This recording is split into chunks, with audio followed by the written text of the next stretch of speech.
Hello everyone and welcome to Siddharth EdTech Channel's another episode of contemporary issues along with current affairs। तो जैसे कि मैंने आपको बताया था कि हम काफ़ी ज़्यादा न्यूज़पेपर्स और बहुत पॉपुलर वेबसाइट्स जो होती है जहाँ से संभावना होती है कि हाँ इनकी कंटेंट के थ्रू कोई ना कोई क्वेश्चन ज़रूर क्रिएट हो सकता है कॉम्पिटिटिव एग्ज़ाम में। तो हम ऐसे क्वेश्चंस को कवर करते हैं, ऐसे आर्टिकल्स को कवर करते हैं। मेरी पूरी कोशिश रहती है कि प्रीवियस ईयर जो क्वेश्चंस है उन्हें भी मैं कवर करूं। जो भी रेलिवेंट टॉपिक होता है उसके साथ साथ मैं आपको एग्जाम्पल भी बताती हूँ कि कैसे क्वेश्चंस जो है वो पूछे जा सकते हैं। तो चलिए देख लेते हैं आज की क्लास का एजेंडा क्या है, क्या हम आज देखने जा रहे हैं क्लास में। So okay, these are the some topics that we are going to cover today. इसमें मैं आपको ये बता दूं कि approximately this 6 topics, these are very short articles. ठीक है, ये क्विकली 1-2 मिनट के छोटे छोटे आर्टिकल्स है जिसे हम देखेंगे, जो इम्पॉर्टेंट पॉइंट्स है बस हम उसी को स्टडी करेंगे। These two are going to be in depth, बहुत ज़्यादा भी डेप्थ में नहीं है बट इनफ कि आपको इतना कंटेंट मिल जाए so that you can clear the exam, you can clear the question. All right, so moving on further. All right, so this is a person named John Landau. So John Landau is very popular because he is the producer of the movies like Titanic and Avatar. ठीक है, दोनों ही movies काफ़ी popular रही है, काफ़ी अच्छा blockbuster amount इन्होंने collect किया है। इसके अलावा ही इन दोनों मूवीज़ को 3 ऑस्कर नॉमिनेशंस अब तक मिल चुके हैं। साथ ही में एक बार ये ऑस्कर जीत भी चुकी है बेस्ट फिल्म टाइटैनिक के लिए। क्यों इसे मैंने बताया है, बिकॉज कई बार होता है आपसे क्वेश्चन डायरेक्ट फॉर्म में पूछा जाता है। Suppose John Landau who recently passed away, he his work was related to, and then he will give you some examples like cinematography, he was an athlete or he was a scientist। ठीक है, इस तरीके से options मिलते हैं and you have to choose the correct one। all right, this was very brief information about him। moving on further, recently the Hindu ने एक book release की है, एक छोटी सी कॉफी टेबल बुक जिसमें कुछ इलस्ट्रेशंस होते हैं और उनका डिस्क्रिप्शन होता है। तो ये बेस्ड है मरियम्मन टेम्पल पर, ये बुक बेस्ड है मरियम्मन टेम्पल पर और ये लोकेटेड है समयापुरम में। ऐसा माना जाता है कि जो गॉडेस मरियम्मन है ये दुर्गा का एक अवतार है। इनके और भी नाम हैं, जैसे कि आप कह सकते हैं शक्ति, या हम इन्हें महाकाली का अवतार भी कह सकते हैं। दूसरा एक नाम है निशुंभ सुधीनी। तो इसी तरीके से आप जानते हैं कि यूपीएससी सीएससी में 2024 के इस बार के पेपर में ये बात पूछी गई थी कि भगवान गौतम बुद्ध के और कौन से दूसरे नाम है। 3 ऑप्शंस दिया था, आपको सिलेक्ट करना था कि इनमें से कौन से दूसरे नाम से वो पुकारे जाते हैं। तो उसी तरीके से आपको अगर किसी भी गॉड या किसी भी भगवान का और भी मल्टीपल नेम्स है जिनसे वो जाने जाते हैं, so you should know that. ठीक है, इसे हम बहुत डिटेल में नहीं ले रहे, इतनी इंफॉर्मेशन इसके लिए सफिशिएंट है। Moving forward, okay, all right, ये मैं क्लियरली बता दूँ, ये जो आर्टिकल मैंने लिया है ये पर्टिकुलरली यूजफुल रहेगा मेंस स्टूडेंट्स के लिए जिन्हें डिस्क्रिप्टिव आंसर्स लिखने हैं, because you can use this as an example. ठीक है, और इसको आप ज़रूर मेंशन करिए। अगर आप ऐसे एग्जाम्पल्स देते हैं तो आपका जो स्कोर है वो डायरेक्टली 1 to 2 मार्क्स जो है रेस्ट ऑफ द कैंडिडेट्स से ज़्यादा आपको दिए जाते हैं। ठीक है, आप खुद सोचिए एक बार और आप ध्यान दीजिए कि इस आर्टिकल में क्या है। इसमें प्रीलिम्स रिलेटेड कुछ नहीं है, it's mostly about men's. So let us see what it is about. See, जो बुलियंस होते हैं, बुलियंस आप समझते हैं ईंट कही जाती है, पत्थर की ईंटों की बात नहीं हो रही, बात हो रही है जो सिल्वर और गोल्ड ब्लॉक्स होते हैं, इस तरीके की जो ईंटें होती हैं। ठीक है, इनकी बात हो रही है। तो बात ये है कि हाल ही में कुछ ऑर्गेनाइजेशंस ने रेड फ्लैग्स रेस किए हैं। रेड फ्लैग्स का मतलब ये है कि वो चेतावनी देना चाह रहे हैं कि शायद बुलियन इंपोर्ट्स में उन्हें डाउट है कि कुछ गड़बड़ हो रही है। Let us try to find out कि ऐसा क्या मैटर है। ठीक है, एक बार थोड़ा सा इसको स्टडी करते हैं। तो बेसिकली जो इम्पोर्ट ड्यूटी सिल्वर के लिए लगाई गई है वो है 8%। ठीक है, 8% ड्यूटी किसके लिए है? अगर हम इंपोर्ट कर रहे हैं थ्रू गिफ्ट सिटी एक्सचेंज जो कि लोकेटेड है गांधीनगर में, अगर हम वहां से इसे इंपोर्ट कर रहे हैं तो हमें 8% इम्पोर्ट ड्यूटी देनी है। अदरवाइज जो इम्पोर्ट ड्यूटी होती है वो होती है 15%। और ये 15% के लिए भी किसको परमिशन है? Only those institutions which are nominated by Reserve Bank of India RBI plus DGFT यानी कि directorate general of foreign trade. ये दो संस्थाएं जब हमें परमिशन देती है तभी कोई ऑर्गेनाइजेशन या फिर बैंक्स हम कह सकते हैं, क्योंकि बैंक्स को ही परमिशन होती है इंपोर्ट करने की, तो उनके लिए जो इम्पोर्ट ड्यूटी लगाई जाती है वो होती है 15%। तो लोगों का ये कहना है कि ये डिफरेंस क्यों है? First question is why. ठीक है, आप इसको एक बार इमेजिन करिए, थोड़ा सा आप सोच के देखिए खुद से भी कि क्यों क्वेश्चंस रेस किए जा रहे हैं। Firstly think about why the difference in import duty. Alright, let me change some settings. Okay, good to go. ठीक है, तो पहला तो ये डाउट हमारे माइंड में आ रहा है, और ये डाउट इसलिए भी आ रहा है कि हम जो सिल्वर इंपोर्ट करते हैं वो मोस्टली होता है यूएई से। ठीक है, कितना इंपोर्ट हो रहा है? तो रिसेंटली ये नोटिस किया गया कि गोल्ड एंड सिल्वर जो यूएई से इंपोर्ट हो रहा है वो 210% जंप किया है। कितना? 210% फॉर द ईयर 2023 टू 24। ठीक है, तो फिर से ये क्वेश्चंस आपके माइंड में आने चाहिए कि इसके जंप करने की वजह से, गोल्ड सिल्वर इंपोर्ट्स होने की वजह से हमारे ऊपर क्या इफेक्ट आएगा। ठीक है, ट्रेड डेफिसिट हमारा बढ़ेगा या घटेगा? Think about it. ऑलराइट, सो इन मे 2024 अभी अभी 87% of India's global silver imports came from Dubai. कहाँ से आए हैं? दुबई से। ठीक है, नाउ द कंसर्न, जिन्होंने ये कंसर्न रेज किया है उनका एक मेन मुद्दा जो है वो ये है कि गिफ्ट सिटी को ये अलाउड है, गिफ्ट सिटी इसे इम्पोर्ट कर रही है बिकॉज जो भी क्लियरेंस होते हैं इंपोर्ट के दौरान, ठीक है, उन सबको ये लोग वर्चुअली अबेंडन कर रहे हैं। ठीक है, क्या कर रहे हैं? ऑलमोस्ट अबेंडन कर रहे हैं, उसको इग्नोर किया जा रहा है। So they are claiming, let me say, ये अभी तक इसको प्रूव नहीं किया गया है, this is only a claim right now, this is being assumed, but we are still discussing so that we can have it is kind of brainstorming session for you all. ठीक है, तो इनका ये बोलना है कि गिफ्ट सिटी से जो भी इंपोर्ट्स आते हैं उनको रूल्स ऑफ ओरिजिन रिक्वायरमेंट जो होता है उसे फुलफिल करना होता है। तो इंडिया एंड यूएई, इन दोनों के बीच में एक एग्रीमेंट है जिसे हम कहते हैं सेपा। क्या एग्रीमेंट है? CEPA, that is comprehensive economic partnership agreement. ठीक है, इस एग्रीमेंट के अंडर ये कहा गया था कि आने वाले दिनों में हम जो इम्पोर्ट ड्यूटी है इसे ऑलमोस्ट ज़ीरो करने वाले हैं अकॉर्डिंग टू दिस एग्रीमेंट। तो लोगों का ये भी कंसर्न है कि अगर ये ड्यूटी ऑलमोस्ट 0% हो जाती है तो वो पर्टिकुलर बेनिफिट दे रही है गिफ्ट सिटी को, ना कि दूसरे बैंक्स को जो इंपोर्ट करना तो चाह रहे हैं बट उन्हें जो क्लियरेंसेस है, जो प्रोसीजर्स है, उसमें काफ़ी टाइम लग रहा है, प्लस उन्हें इंपोर्ट ड्यूटी देनी पड़ रही है 15% की। ठीक है, so you can use this in, जैसे ही अगर कोई गिफ्ट सिटी से रिलेटेड कोई मेंस में अगर आपको क्वेश्चन आता है तो वहाँ पर आप इसके बेनिफिट्स, इसके डिसएडवांटेजेस भी बता सकते हैं। ठीक है, यहाँ पर आप इसे यूज करिए as an example. Next news is about jumping genes. Again I am going to say this in very brief, but मैं थोड़ा सा आपको बेसिक क्लियर कर देती हूँ। सो इन द ईयर 1948, ठीक है, ये बायोलॉजी में आप पढ़ चुके हैं, क्लास 10 से पहले ही आ गया था।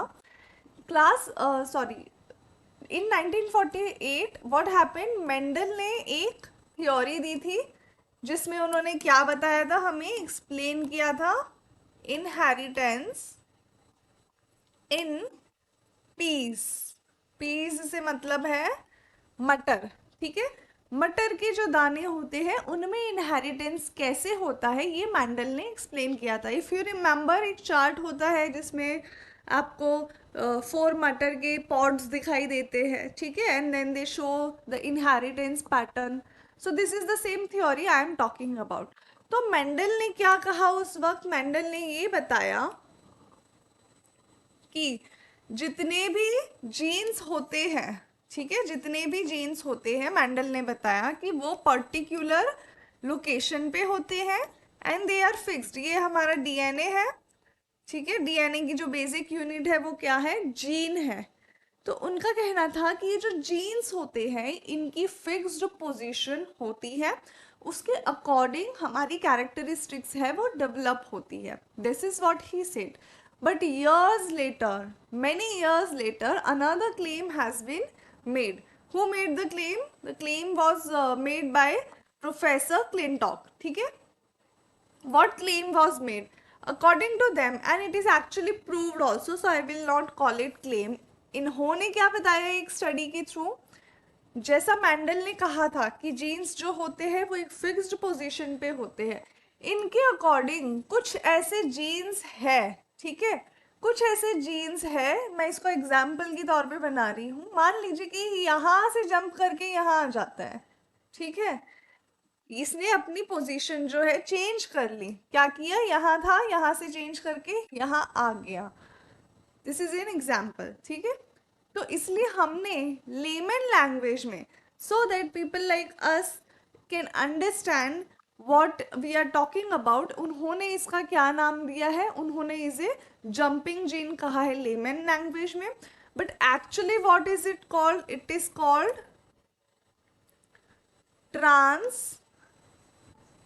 transposon. It is called as transposon. So a single line question or a question can be asked in MCQs ki what is transposon, what is it related to, and then 4 options will be given to you. Your correct answer is jumping genes. Transposon is actually jumping genes. इसका simple सा मतलब है कि जैसे आप देख रहे हो यहाँ पर ये एक टुकड़ा निकाला है, यहाँ से एक टुकड़ा निकाला है, ठीक है। तो बेसिकली ये एडिटिंग नहीं कर रहे, जीन एडिटिंग नहीं हो रही, अपने आप ये जो ट्रांसपोजॉन हो रहे हैं, ये क्या ट्रांसपोजॉन क्या है? ये एक टाइप के जीन्स है जो अपनी प्लेस को चेंज कर सकते हैं। अब इनके इस प्लेस को चेंज करने से क्या होता है? What is going to happen? जैसे ही प्लेस चेंज हो गई, जो फैक्टर्स थे, जो एट्रीब्यूट्स थे जो डेवलप हुए थे उनके प्रेजेंस की वजह से, वो भी चेंज हो जाएंगे। So basically these are causing mutation and evolution, ठीक है। म्यूटेशन भी और इवोल्यूशन भी हो रहा है बिकॉज ऑफ जंपिंग जूस। Now how is this beneficial to us? Because से मेडिकल पॉइंट ऑफ व्यू से हम हमेशा ये सोचते हैं कि कोई भी अगर प्रॉपर्टी है तो वो हमारे लिए कैसे यूजफुल है, ठीक है। Let us understand that. See, अगर हमें पता है कि एक जीन की पोजीशन चेंज की जा सकती है और वो खुद से भी पोजीशन चेंज कर रहा है, so now we are going to find out, is there a possibility, is there a chance कि ऐसे केसेस जिनमें जीन्स की पोजीशन की वजह से कुछ प्रॉब्लम्स क्रिएट हो रही है, कुछ डिजीजेस, सिंड्रोम्स देखे जा रहे हैं। फॉर एग्जाम्पल डाउन सिंड्रोम, जिसे हम कहते हैं ट्राइसोमी 21, किस वजह से होती है? ट्राइसोमी का मतलब है एक क्रोमोसोम एक्स्ट्रा है, कौन से में? 21st पैर में, उसकी वजह से डाउन सिंड्रोम के सिम्टम्स दिखाई देते हैं। So we are having a research, एक ऐसी रिसर्च कंडक्ट की जा रही है जिसमें ये पता लगाया जा सकता है कि क्या ये जो ट्रांसपोजॉन्स है इनकी मदद से हम उस ट्राइसोमी को रिमूव कर सकते हैं। Okay, so scientist are working on that. इसमें से आपके लिए जो आउटकम है, जो टेक अवे थिंग है जो आपको हेल्पफुल रहेगी, वो इतना है कि ट्रांसपोजॉन क्या है? जंपिंग जीन है। जंपिंग जीन क्या होता है? जो जंप करता है, जो अपनी पोजीशन को चेंज कर सकता है। चेंज करने की वजह से क्या होगा? म्यूटेशन होगा, या फिर धीरे धीरे हम कह सकते हैं इवोल्यूशन हो रहा है, ठीक है। मूविंग ऑन फर्दर, सी, ये ग्राफीन के बारे में एक न्यूज़ है। इट इज़ वेरी सिंपल, इसमें कुछ ज़्यादा अलग से नहीं दिया है। You all know a lot of things about it. So basically, what is graphene? All right, I'll just draw it. See, graphene is an allotrope. Okay, what is graphene? It is an allotrope. What is an allotrope?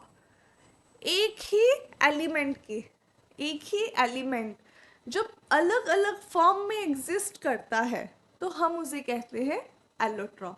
ठीक है, much like multiple personalities some people have. ठीक है, घर पे उनका एक अलग रूप दिखाई देता है, मार्केट में एक अलग रूप होता है उनका, ऑफिस में एक अलग होता है, दोस्तों के साथ में एक अलग रूप होता है, एक अलग पर्सनालिटी होती है. ठीक है, उसी तरीके से हम एलोट्रोप्स किसे कहेंगे? व्हेन सर्टेन एलिमेंट्स, कुछ एलिमेंट्स ऐसे होते हैं जिनका पॉसिबिलिटी है कि वो सेम टाइम पर एग्जिस्ट कर सकते हैं डिफरेंट फॉर्म्स में. ठीक है, तो हम एग्जाम्पल ले रहे हैं कार्बन का. कार्बन के एलोट्रोप्स क्या क्या है? जैसे एक तो ग्राफीन है, डायमंड है, दैट इज एन एलोट्रोप, और एक है ग्रेफाइट. ये तीनों ही क्या है? कार्बन के एलोट्रोप्स है. So now when we talk about graphene, graphene is particularly this honeycomb like shape, basically hexagonal shape होता है. तो इसी तरीके से इसके layers होते हैं. ठीक है, एक और आपको hexagonal ऐसे पैटर्न मिल जाएगा. This is what is this graphene. Alright, तो ऐसा एक डिस्कवरी की गई है बहुत ही रिसेंट पास्ट में. तो उन्होंने ये ऑब्जर्व किया है कि हम अगर एक ग्राफीन की शीट को, आपको पता है ये नैनो स्केल की बात हो रही है. ठीक है, तो ये ऑब्जर्वेशन किया गया है कि जब एक ऐसी सिंगल ग्राफीन की शीट पर एक और ग्राफीन की शीट रखी जाए, ठीक है, और मान लीजिए ये फर्स्ट शीट है, इसके ऊपर एक सेकेंड शीट हम रखेंगे, बट अगर ये जो सेकेंड शीट है इसे हम थोड़ा सा, यानी कि 1.1 डिग्री जितना टिल्ट कर दे, थोड़ा सा हम इसे झुका दे. मैं आपको रेफरेंस के लिए बता रही हूँ कि बात ये हो रही है. ठीक है, क्या ये पैरेलल है? नो, एक के ऊपर एक नहीं है. हमने क्या किया? इसे थोड़ा सा झुका दिया. कितना झुकाया? 1.1 डिग्री. ठीक है, तो ऐसे में ये जो पूरा स्टैक है, ये जो पूरा एक स्टैक बना है, कोई भी चीज़ जब एक के ऊपर एक ऐसे लेयर में होती है तो उसे हम स्टैक कहते हैं. तो ये जो स्टैक बना है ये एक्ट करता है एज अ सुपर कंडक्टर. क्या एक्ट करता है? As a superconductor. But is it at room temperature? No. When will it act as superconductor? At low temperature. Okay, at low temperature it is going to act as an superconductor. am I clear? तो graphene में से हमें बस यही समझना था कि एक नया एडिशन क्या है. बाकी आप सब बातें जानते ही है ग्राफीन के बारे में. यूजेस कहाँ पर है? तो चिप बनाने के लिए यूज़ करते हैं. और जो हार्ड फॉर्म ऑफ ग्राफीन होता है, जो थोड़ा रिजिड होता है, उसे हम कभी रबर टायर्स बनाने में भी यूज़ करते हैं. ठीक है, और जो स्मार्टफोन्स में आजकल जो चिप्स चल रही है वो भी इसी की मिल रही है. एंड अगर हम ग्राफीन को मिक्स कर देते हैं कंक्रीट के साथ, ठीक है, तो वो पहले से 25% ज़्यादा स्ट्रॉन्ग बन जाता है. ठीक है, now all right, uses I have talked about. कभी किसी ने देखा है कि ग्राफीन एक्चुअली कैसा होता है, कैसा दिखता है? ये सब तो पिक्चर्स है.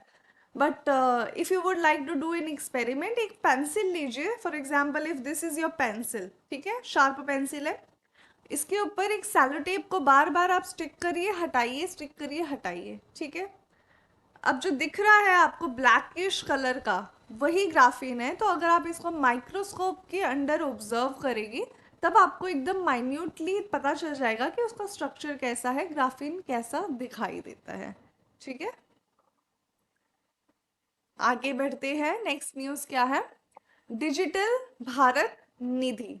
ठीक है, digital Bharat Nidhi is an example कि हमने कैसे एक पुरानी स्कीम को रिफर्बिश कर दिया है. ठीक है, जैसे कंप्यूटर्स रिफर्बिश होते हैं, लैपटॉप्स होते हैं. पुराना लैपटॉप आप तो बेच देते हो मार्केट में.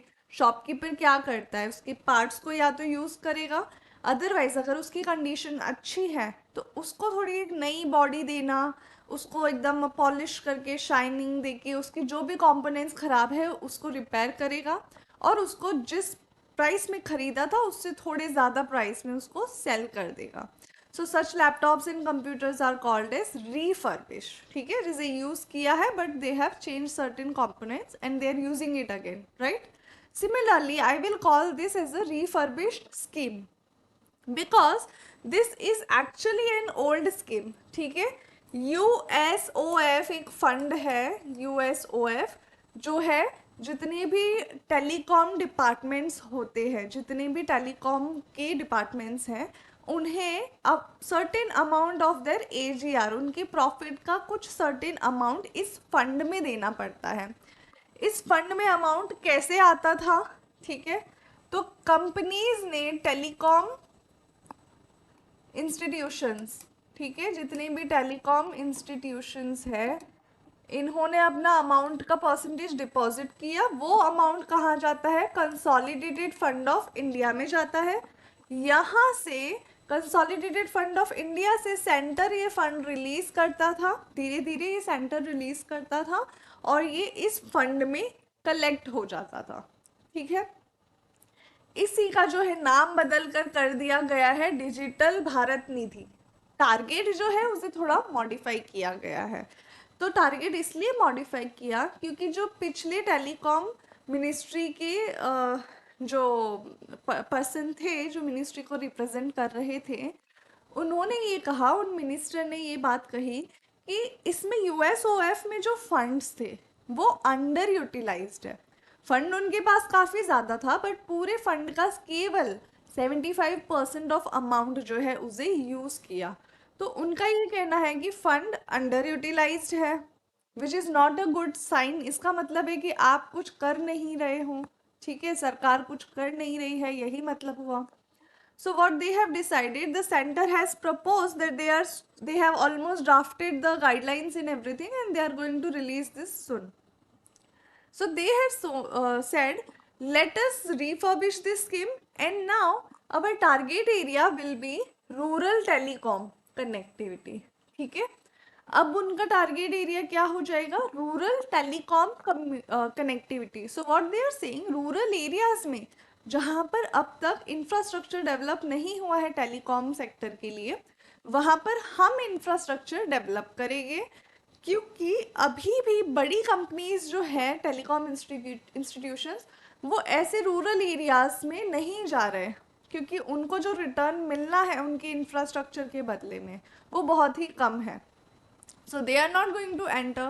So now the government has decided, let's change the fund's name, we will change the process and we have changed the target population.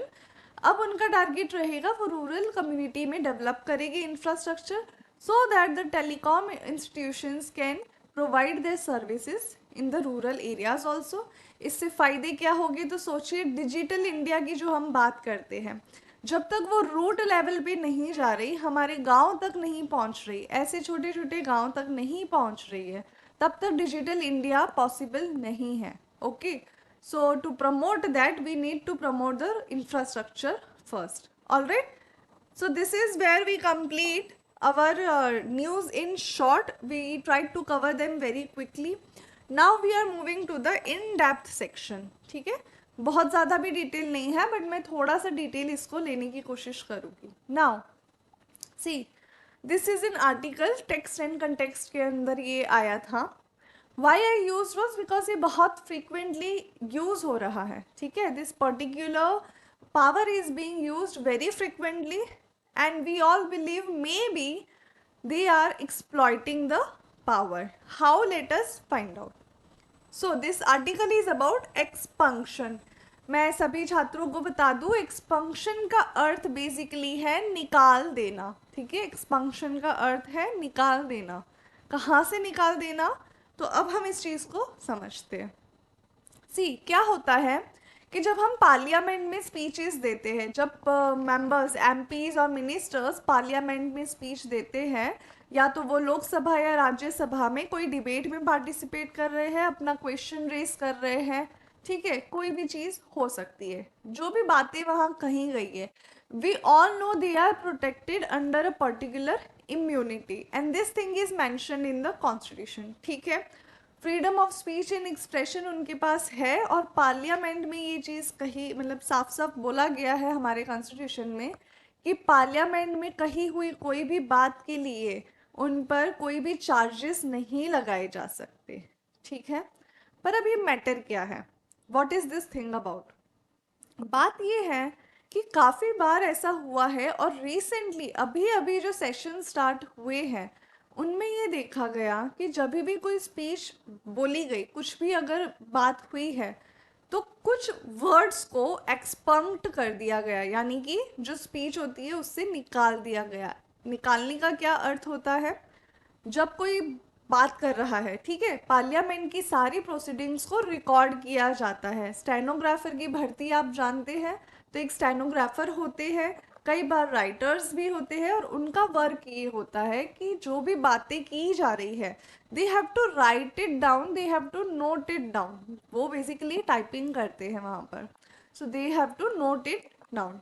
ठीक है, बट द प्रिसाइडिंग ऑफिसर से मतलब है कि लोकसभा की अगर हम बात करें तो वहाँ के स्पीकर, और अगर हम राज्यसभा की बात करें तो वहाँ के चेयरमैन, इन दोनों के पास ये पावर्स है कि अगर कुछ अनपार्लियामेंट्री वर्ड्स का यूज किया गया है तो वो उसे एक्सपंक्ट कर सकते हैं, यानी कि वो रिटर्न स्पीच से उसे निकाल सकते हैं। ऐसे में क्या किया जाता है, जो भी वर्ड्स है उस जगह को स्टार के तौर पे दिखाया जाता है। सपोज जो भी बात की गई, they were writing something, now they are just going to write this, जो एस्टरिक्स हम कहते हैं ना, इसे मैं स्टार कह रही हूँ, the right word is asterisks. ठीक है, so they put such a symbol कि यहाँ पर एक वर्ड बोला गया था but we have removed it, we have expunged it. Okay, तो ऐसा कब किया जाता है, हम कब इसे एक्सपेक्ट करते हैं, so mostly if the comments are defamatory, ठीक है, इनडिसेंट, अनपार्लियामेंट्री। ठीक है, जब ऐसे कोई वर्ड्स होते हैं तब हम उन्हें क्या करते हैं, निकाल देते हैं। ठीक है, अब यहीं से एक क्वेश्चन आप लोगों के माइंड में आया होगा कि ma'am what is unparliamentary.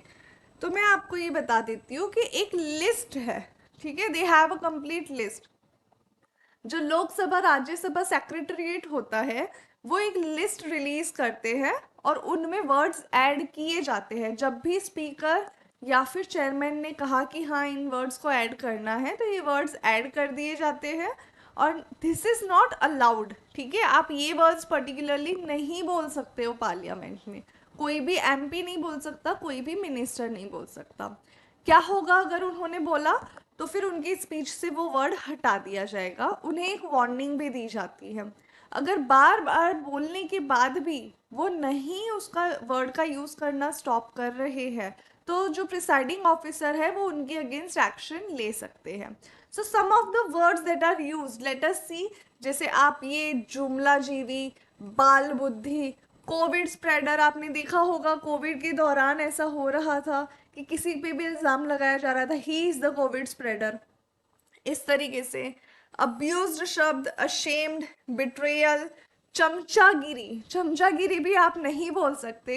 And one of the word was Shakuni. ठीक है, किसी को पार्लियामेंट में किसी भी मेंबर को, मिनिस्टर को आप शकुनी तक नहीं कह सकते हो। ठीक है, some of the English words are fabrication, eyewash, drama, dodgy, anarchist, snoopgate and cheated. So these words have been listed and you cannot use such words in the parliament. ठीक है, इतना क्लियर है। Now where does this power comes from? Let us find out कि ये powers आती कहाँ से है। ठीक है, तो एक वो रूल बुक होती है, जैसे हमने देखा है कि रिप्रेजेंटेशन ऑफ पीपल्स एक्ट में भी कुछ रूल्स मेंशन है, तो उसी तरीके से कुछ रूल्स मेंशन है, किसमें, rules of procedure and conduct of business in Lok Sabha. यहाँ पर मैं लोकसभा की बात कर रही हूँ, सिमिलरली रूल्स राज्यसभा के लिए भी होते हैं। ठीक है, अब जो इम्पोर्टेंट कुछ इसके रूल्स हैं वो मैं बता रही हूँ एक्सपेंशन से related. So what does rule number 380 से? Rule number 380 says that if the speaker thinks, अगर स्पीकर को ये लगता है कि ऐसे वर्ड्स बोले गए हैं जो डिफेमेटरी है या इनडिसेंट है, ठीक है, या फिर हम इसे अनपार्लियामेंट्री या फिर अनडिग्निफाइड कह सकते हैं। तो स्पीकर अपना पावर यूज करते हुए इसे एक्सपंज कर सकता है, ऐसे शब्दों को निकाल सकता है। So question is in which rule it is mention in rule number 380। Alright, what is rule number 381? This is quite interesting. It says that whatever the part is expunged shall be marked by asterisk, जैसे कि मैंने बताया stars बना दिए जाते हैं, and an explanatory footnote is given, ठीक है। ऐसा नहीं है कि सिर्फ हम ये स्टार बना दिया हमने, मतलब जो टाइप कर रहे थे उन्होंने कह दिया कि ठीक है ये वर्ड एलिमिनेट किया गया है, that is not enough. There is a footnote, उसमें बताया जाना चाहिए वाई इट वॉज एलिमिनेटेड, ठीक है, इनमें से कौन सा रीजन था। It was eliminated because it was undignified, it was unparliamentary, defamatory, indecent, ठीक है। तो ये चीज आपको फुटनोट में मेंशन भी करनी होती है। So these are the two basic rules, ठीक है। Now only this much is not enough, ये बात तो अब तक हर किसी ने पढ़ ली होगी, ठीक है, सबको ये चीज़ें पता है, तो आपको भी ये चीज़ें पता है, but you need to broaden your content, आपको अपने कंटेंट को और थोड़ा इम्प्रूव करने की ज़रूरत है। So we are going to study one more extra thing, ठीक है। हम जो समझने जा रहे हैं वो ये है कि जो एलिगेशन है, ठीक है, हमने एक्चुअली में क्या है, रूल नंबर 353 है, इसमें ऐसा कहा जाता है कि किसी भी मेंबर पे, ठीक है, किसी भी मेंबर पे आप डिस्क्रिमिनेटरी या डिफेमेटरी एलिगेशन नहीं लगा सकते। मैं डायरेक्टली कोई मिनिस्टर या फिर कोई मेंबर ऑफ पार्लियामेंट है तो आप वहाँ पे डायरेक्टली एलिगेशन नहीं लगा सकते हो that he has done something like this. You have to give them a notice, ठीक है। आप नोटिस देने के बाद जो एलिगेशन लगाना चाहते हो लगा सकते हो। So basically you are giving the person a warning कि तुम्हारे खिलाफ मैं ऐसा कुछ बोलने जा रहा हूँ, तैयारी कर लो, अपना आंसर रेडी रखो, ठीक है। This is what is happening. So what has been said, allegation can not be made without giving a notice. इस रूल में इतनी सी बात है कि जो एलिगेशन है वो बिना नोटिस दिए नहीं की जा सकती, ठीक है। अब यहाँ पर एक और बात है, स्पीकर जो है, ठीक है, जो स्पीकर है वो कभी भी एट एनी टाइम इस किसी भी मेंबर को प्रोहिबिट कर सकता है अगर उसने बिना नोटिस दिए एलिगेशन लगाया है, ठीक है। अगर बिना नोटिस दिए कोई एलिगेशन लगाया तो स्पीकर जो है उसको, उस मेंबर को प्रोहिबिट कर सकते हैं एंट्री से, ठीक है। ये पावर्स है दोनों प्रिसाइडिंग ऑफिसर्स के पास में। अब ये इतना न्यूज़ में क्यों है, बिकॉज रिसेंटली राज्यसभा में जो हमारे लीडर ऑफ अपोजिशन है मल्लिकार्जुन खड़गे, उन्होंने एक स्पीच के दौरान कुछ वर्ड्स यूज़ किए थे प्राइम मिनिस्टर के अगेंस्ट में, but it was rather than against, he was being critical, okay, he was being critical about RSS, all right. So those words were eliminated, ठीक है, उन वर्ड्स को जो है एक्सपंक्ट किया गया था। So the question here is what thing we are worried about is कि ऐसे वर्ड्स यूज करना, किसी संस्था का नाम लेना, क्या इसमें कहीं पर आपको अनपार्लियामेंट्री, अनडिग्निफाइड या डिफेमेटरी एक्शन लगा? This is a big question. Was it appropriate? Were they crossing their limits? These are the questions that are being raised. इसी के साथ में मैं आपको एक एग्जाम्पल बताती हूँ कि जवाहरलाल नेहरू के दौरान जब वो पार्लियामेंट में थे उस वक्त का एक इंसिडेंट है कि किसी ने एक बात कही थी जिसमें प्रेसिडेंट ऑफ पाकिस्तान, ठीक है, प्रेसिडेंट ऑफ पाकिस्तान को मेंशन किया गया था और उनके अगेंस्ट कुछ बात की गई थी। तो ऐसे में भी ये जो बात उन्होंने कही थी उसे क्या किया गया, उसे निकाल दिया गया था रिटर्न स्पीच से, ठीक है।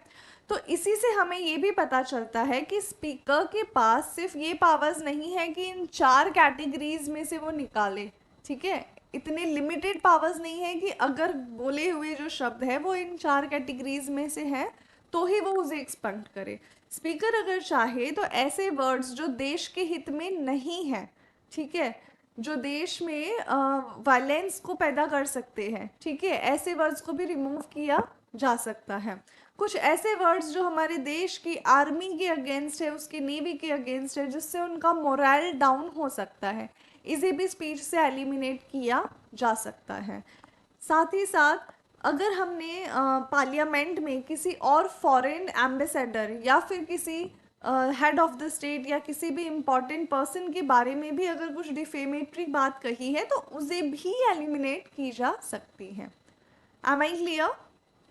ठीक है, तो इतना आप लोग सब समझ चुके होंगे। अगर फिर भी कोई डाउट्स हो तो आप ज़रूर कमेंट सेक्शन में पूछ सकते हैं। Moving on further, we are going to the last topic of the day.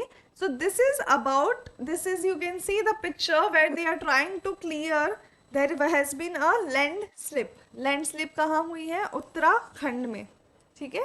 तो ये रोड ब्लॉक था, उस रोड ब्लॉक को क्लियर करने के लिए ये जो है वो आई है, ठीक है। So what is the news about it?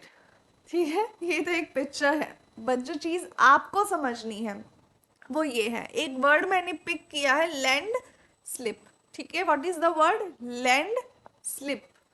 लिख देती हूं मैं आपके लिए, the word is land slip. तो मैं ये क्यों डिस्कस करना चाह रही थी? वैसे it's just a picture, I could have skipped it, ये इतना इम्पोर्टेंट नहीं था, बट आई न्यू कि बहुत सारे लोग जो है वो लैंड स्लिप और लैंड स्लाइड में कंफ्यूज होते हैं और इसे इंटरचेंजेबली यूज करते हैं। कभी लैंड स्लिप की जगह लैंड स्लाइड बोल देते हैं और कभी लैंड स्लाइड की जगह लैंड स्लिप बोलते हैं। According to them both of them are same.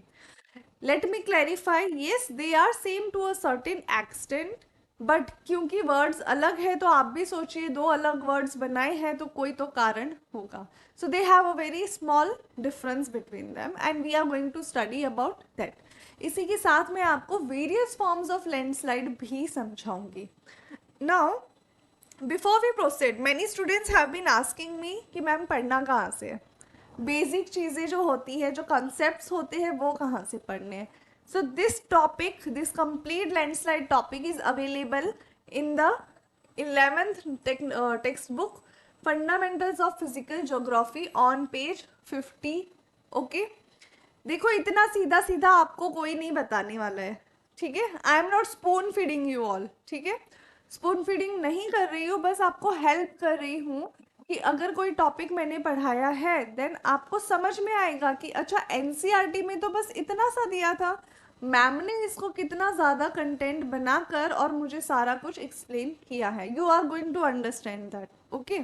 तो यू जो एनसीईआरटी की बुक है इसमें बहुत ही छोटे से पैराग्राफ में लैंडस्लाइड को कवर किया है, बट आई हैव ट्राइड कि मैं आपको इसका कंसेप्ट समझा दूँ और ये ऐसा आप समझोगे कि आगे जाकर आप कभी भूलोगे नहीं और आप पिक्चर देख के आइडेंटिफाई कर लोगे कि एक्चुअली में हुआ क्या है, ठीक है।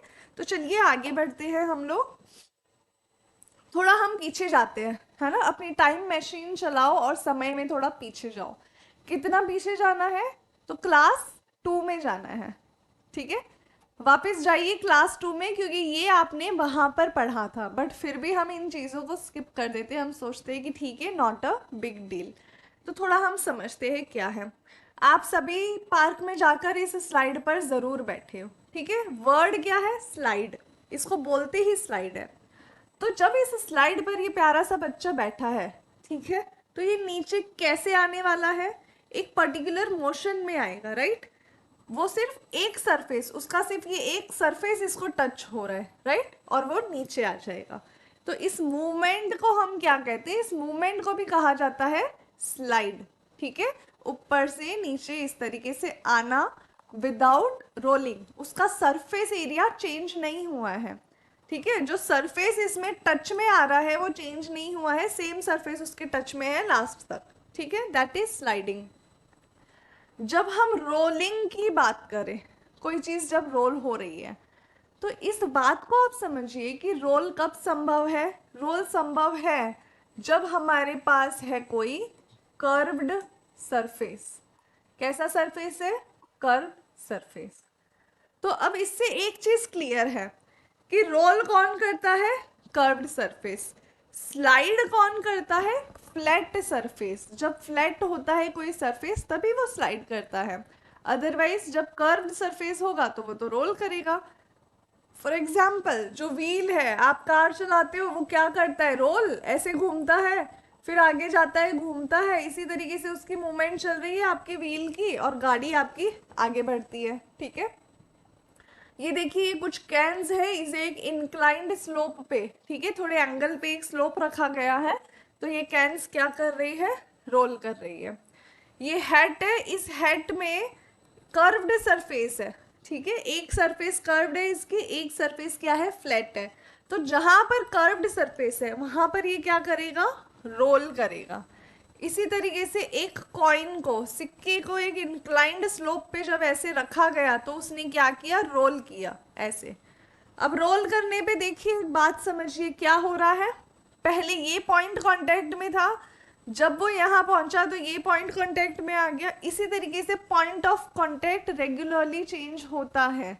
ठीक है, इतनी अंडरस्टैंडिंग सफिशिएंट है, अगर मेरा इतना पॉइंट आप समझ चुके हो, ठीक है, अगर इतनी बात आपको क्लियर है तो हम आगे बढ़ते हैं। मैं ये समझाती हूँ कि लैंडस्लाइड क्या है, कैसे प्रकार के होते हैं। ऑलराइट, तो देखिए यहीं पर मैं आपको एक कंसेप्ट बता रही हूँ,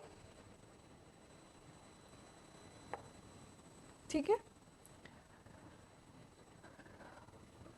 अगर कभी कभी कोई बाई चांस रॉक्स गिर रहे हैं ऊपर से, किसी इंक्लाइंड सरफेस से रॉक्स, पत्थर गिरे हैं, या मान लीजिए मिट्टी भी गिरी है, मिट्टी सॉलिडिफाइड फॉर्म में है, ठीक है, थोड़ी ऐसी हार्ड है, तो उस फॉर्म में अगर मिट्टी गिरी है बट वो विदाउट रोटेशन है, कैसी है, विदाउट रोटेशन, यानी बिना रोल किए अगर वो मिट्टी गिर रही है तो हम उसे क्या कहेंगे, हम उसे कहेंगे डेब्रिस स्लाइड। क्या कहेंगे, डेब्रिस स्लाइड। इसको थोड़ा सा आप समझिए, मैंने क्या कहा, विदाउट रोटेशन, गिर तो रहा है, फिसल रहा है, फिसल रहा है, उसको क्या कहेंगे, स्लाइड।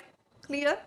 डेब्रिस, क्या गिर रहा है, डेब्रिस का अर्थ होता है मलबा, ठीक है, मलबा जो हम कहते हैं, कभी कोई मकान जो है वो ढह जाता है तो अब वो मकान नहीं रहा, उसके टुकड़े टुकड़े हो चुके हैं, तो जो बची हुई चीजें है उसे क्या कहा जाता है, मलबा। ठीक है, तो इंग्लिश में जो वर्ड यूज करते हैं वो होता है डेब्रिस, तो हमने इसे सिंप्लीफाई करके बता दिया डेब्रिस स्लाइड। क्या इसमें कुछ सोचना पड़ा, आप एक बार सोचिए, नाम में ही बात छुपी हुई है, इसके नाम में ही इसका डेफिनेशन है। डेब्रिस स्लाइड, क्या हो रहा है, डेब्रिस यानी मलबा, स्लाइड यानी फिसलना, मलबा क्या हो रहा है, फिसल रहा है। ठीक है, तो एक टर्म आपका क्लियर हो गया जो था डेब्रिस स्लाइड। मान लीजिए अगर जो ये डेब्रिस गिरा है, ठीक है, जो मलबा गिर रहा है, ये विद रोटेशन गिरा है, विदाउट नहीं, ठीक है, रोटेशन के साथ अगर ये गिर रहा है, ऑलराइट, कि वो ऐसे गिर रहा था, गिरते गिरते है ना वो ऐसे रोल हो रहा था, और कैसे रोल हो रहा था, बैकवर्ड्स रोल हो रहा था, बैकवर्ड डायरेक्शन में उसका रोटेशन है, पीछे की तरफ ऐसे रोल होते हुए अगर वो गिर रहा था, तो इसे हम कहेंगे slump, we will call it as slump. ये सारी चीजें आपको एनसीईआरटी में मिलेगी, बस वहां पर थोड़ा समझना आपके लिए मुश्किल हो जाता है, मैंने सिंप्लीफाई कर दिया है। ठीक है, so I hope this much is very much clear to you all. Let us understand some different things about landslide. ठीक है, अलग अलग तरीके के लैंडस्लाइड को हम थोड़ा देख रहे हैं। अच्छा, डिफरेंस अभी तक नहीं बताया, डिफरेंस के लिए आपको वेट करना होगा, वो हम लास्ट में देखेंगे। ठीक है, तो देखिए रोटेशनल लैंडस्लाइड, तो आप इससे नाम से समझ रहे हैं एक्चुअली में क्या हो रहा है, कि कुछ पोर्शन जो है वो गिरा है, बट वो कैसे गिरा था, वो घूमते हुए रोटेशन में गिरा था, तो हमने नाम दे दिया रोटेशनल लैंडस्लाइड। इतना डिटेल में क्वेश्चन नहीं आएगा, but I am still covering all this, क्योंकि कुछ इसमें से एग्जाम्पल्स जो है वो एनसीईआरटी में प्रेजेंट है, तो चांसेस हमेशा रहते हैं। और क्योंकि एवरी ईयर जैसे ही बारिश का मौसम आता है तो न्यूज़ बहुत ज़्यादा आएगी लैंडस्लिप और लैंडस्लाइड के बारे में, तो कुछ सालों में एक बार चांसेस होता है कि ऐसा कुछ क्वेश्चन आ सकता है। सो let us understand the another one is translational. Translational में क्या होगा, देर इज नो रोटेशन, ठीक है, किसी भी तरीके का रोटेशन नहीं होगा, सीधी सीधी आ जाएगा, जो डेब्रिस है वो बस फिसल रहा है सीधा सीधा, तो हमने उसको नाम दिया है translational landslide. Then there is the block slide. तो एक बार इमेज को ध्यान से देखिए कि ये एक पोर्शन था, इससे ये पूरा एक पोर्शन अलग हो गया है, ठीक है, दो टुकड़े हो गए और एक टुकड़ा जो है वो आगे बढ़ गया है, ठीक है, ये पूरा एक ब्लॉक यहाँ से निकल के पूरा आगे आ गया, तो हमने इसे नाम दिया है block slide. Then next is rockfall. Rockfall बहुत सिंपल है कि कभी भी अगर किसी ऐसी सिचुएशन जहाँ पे लैंड स्लिप हुआ है और लैंड स्लिप होने की वजह से जो रॉक्स है वो रोल करने के बजाय डायरेक्टली ऊपर से नीचे गिर गए, तो हम उसे कहते हैं रॉक फॉल, ठीक है। देयर इज नो रोलिंग और एनीथिंग, हवा में ज़रूर रोल हो सकता है, बट इन सच केसेस हम क्या बोलते हैं कि अगर वो डायरेक्टली ऊपर से गिरा है नीचे, सिर्फ रॉक्स गिरे हैं यहाँ पर, तो हम इसे रॉकफॉल कहते हैं। रॉकफॉल यूजुअली अर्थक्वेक्स के दौरान देखा जाता है। अदर देन दैट, जहाँ पर माइनिंग ज़्यादा हो रही है वहाँ पर भी रॉकफॉल ऑब्जर्व किया जाता है। This one is topple. Topple जैसे कि ये वर्ड खुद आपको बता रहा है, we all know what is topple, ठीक है, उलट पुलट हो जाना। तो ये एक हिस्सा था यहाँ पे, यहाँ से ये हिस्सा टूट के डायरेक्टली नीचे गिर गया। अगेन स्लाइड नहीं हुआ है, यहाँ पर क्या हुआ, पर्टिकुलरली रॉक्स गिर रहे हैं, यहाँ पर क्या गिर रहा है, एक पूरा हिस्सा जो है वो टूट के नीचे गिर गया। स्लाइडिंग वगैरह कुछ भी नहीं हुई है, टूटा है और नीचे गिरा है, so that is what is topple. Then there is debris flow, है ना। डेब्रिस फ्लो डेब्रिस स्लाइड में कुछ ज़्यादा अंतर नहीं है, दे आर ऑलमोस्ट सिमिलर, ठीक है, बहुत बेसिक से इसमें डिफरेंसेस होते हैं। Next is debris avalanche. Avalanche हम वर्ड यूजुअली यूज करते हैं स्नो के लिए, ठीक है। जब ग्लेशियर्स जो है, ग्लेशियर वाली जगह पर जब अर्थक्वेक का सेंटर पॉइंट होता है, फोकल पॉइंट होता है, तो ऐसी सिचुएशंस में क्या होता है कि जो लूज स्नो है on the top of the mountain, जितनी भी लूज स्नो है वो अचानक से फुल स्पीड में नीचे आती है, ठीक है, तो उसे हम एवलांच कहते हैं। सो सिमिलरली जब ऑल ऑफ अ सडन ये पूरा डेब्रिस, यहाँ से पूरा एक पूरा पोर्शन जो है डेब्रिस का वो यूं नीचे आ गया, but the speed is very fast, तब हम उसे कहते हैं डेब्रिस एवलांच। ओके।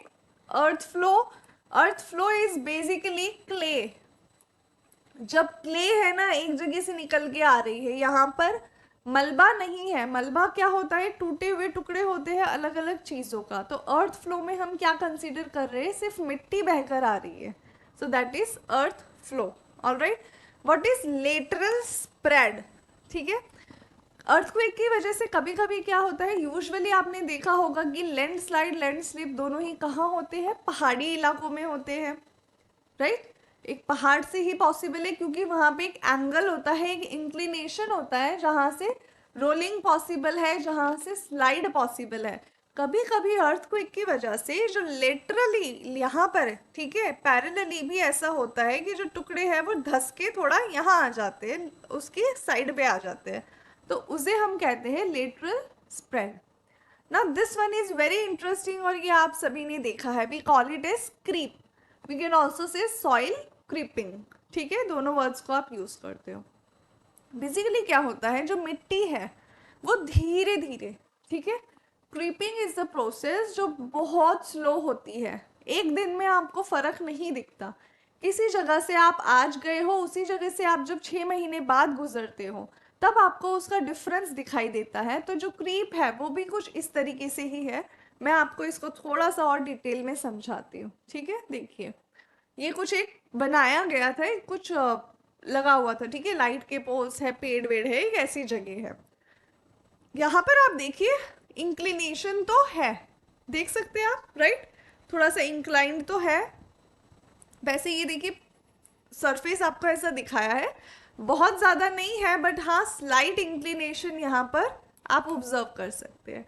अब इस इंक्लिनेशन की वजह से और दूसरे फैक्टर्स की वजह से क्या होता है, ये जो मिट्टी है धीरे धीरे पहले यहाँ से यहाँ आई, यहाँ से आगे गई, फिर आगे गई, फिर आगे गई, ऐसे करते हुए ये जो मिट्टी है वो क्या होती है, क्रीप कर रही है धीरे धीरे, एक साथ नहीं आई। कैसे आई है, बहुत धीरे धीरे आई है। तो आप देख रहे हैं कि इसने पेड़ों को गिराया नहीं है, किसी भी चीज को नीचे नहीं गिराया, बट क्योंकि ये आगे आ रही है और इसने आगे आकर एक प्रेशर क्रिएट किया, तो ये जितनी भी चीजें हैं वो थोड़ी सी टिल्ड हो जाती है, एक एंगल पे आ जाती है। तो लाइट के पोल्स जो सीधे थे क्या हुआ, टेढ़े हो गए, एक एंगल पे आ गए। So this is what is called as soil creep.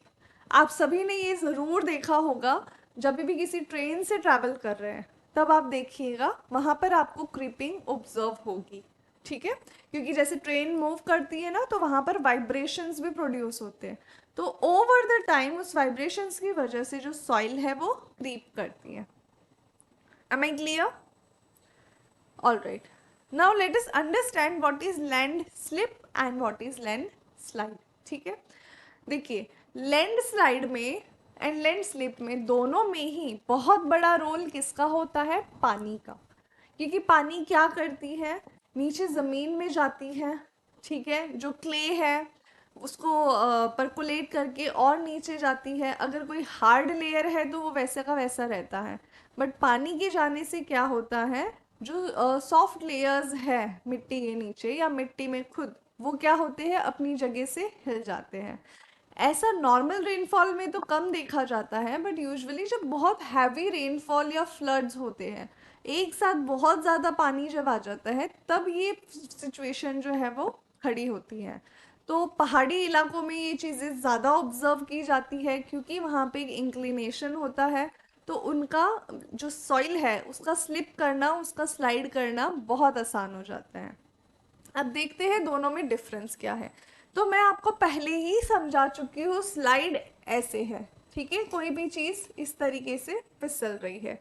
Slip में क्या होता है, स्लिप में ये है कि बेसिकली पहले ये ऐसे था, ठीक है, जो ये लेयर ऑफ है सॉइल्स ये ऐसे थी। धीरे धीरे ओवर द टाइम क्या हुआ कि यहाँ से पानी तो आया नीचे नीचे नीचे, ठीक है, पानी आ गया यहाँ तक। अब ये मान लीजिए कि उसका हार्ड सरफेस है, तो ये पानी है ना यहाँ तक आ गया। अब ये हार्ड सरफेस के तो नीचे जा नहीं रहा, तो ये जो इतना पोर्शन था ना ये थोड़ा सा ऐसे फिसल गया, इसने एक एंगल भी ले लिया और ये थोड़ा फिसल के नीचे आ गया। आगे जाके क्या हुआ, फिर से कोई घटना हुई तो ये और थोड़ा फिसला और थोड़ा फिसला, इस तरीके से ये नीचे तक आ गया। जो नीचे आ रहा है वो है मोस्टली मड, ठीक है। लैंड स्लिप में जो चीज़ नीचे आती है मोस्टली क्या होती है, मिट्टी होती है, मिट्टी फिसल कर नीचे आती है, जो क्ले होता है वो आता है।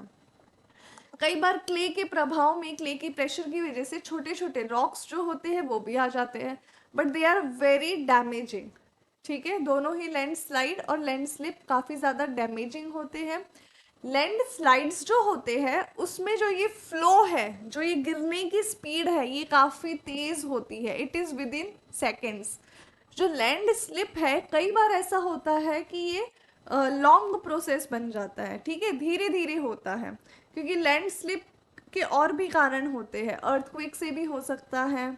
किसी आपने देखा होगा कभी किसी घर में अगर कंस्ट्रक्शन करवा रहे हैं तो अचानक से पता चलता है कि बैकयार्ड में एक बहुत बड़ा खार कुआं है, ठीक है, आप उसको खार कुआं नाम देते हैं कॉमन लैंग्वेज में। तो वो होता क्या है, जो लैंड थी वहां पर, ठीक है, जो मिट्टी थी वो नीचे दह गई है, ठीक है। इसी तरीके से जब सड़कें बनाई जाती है तो क्या होता है, काफी बार हम ब्लेम करते हैं ना गवर्नमेंट को कि इतनी कच्ची सड़क बनाई कि एक बारिश आ गई और दह गई। कुछ केसेस में रिस्पॉन्सिबल गवर्नमेंट नहीं होती, आई एग्री कि हाँ गवर्नमेंट्स इतना अच्छा काम नहीं कर रही है, बट वी ऑल नो कि नितिन गडकरी जी के अंडर जो डेवलपमेंट हुआ है रोड एंड ट्रांसपोर्ट का वो काफ़ी ज़्यादा हुआ है, and we are thankful to him for that. But still जब हम लोकल सड़कों की बात करें वो अभी भी इतनी अच्छी नहीं है, ठीक है, जो गांव की सड़कें हैं और जो विद इन सिटीज़ जो सड़कें हैं वो इतनी ज़्यादा डेवलप नहीं हुई हैं। सो बेसिकली क्या होता है, आपने ऊपर का लेयर तो बना दिया, बट जब पानी अंदर गया तो जो उसके नीचे की मिट्टी थी वो तो बह गई, वो धंस गई नीचे, उसकी वजह से रोड पे क्या हो गया, गड्ढा पड़ गया, ठीक है। ऐसे भी कई बार होता है। Let us see some of the pictures. देखिए ये क्या है, आप खुद मुझे कमेंट में करके बताइए हम इसको क्या नाम देंगे, कौन सी कैटेगरी में ये फॉल होता है, ठीक है। काफ़ी डैमेजिंग होते हैं, जितने भी लैंडस्लाइड्स होते हैं वो मोस्टली बहुत ज़्यादा डैमेजिंग होते हैं।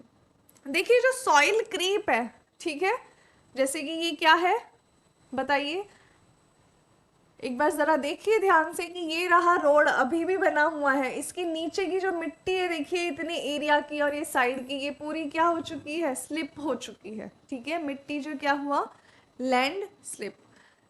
ऐसे खतरे आप ना उठाए, अगर आपको ऐसी कोई सड़क मिली है तो कोशिश करिए वहां से आप ना गुजरे, because it could be very dangerous.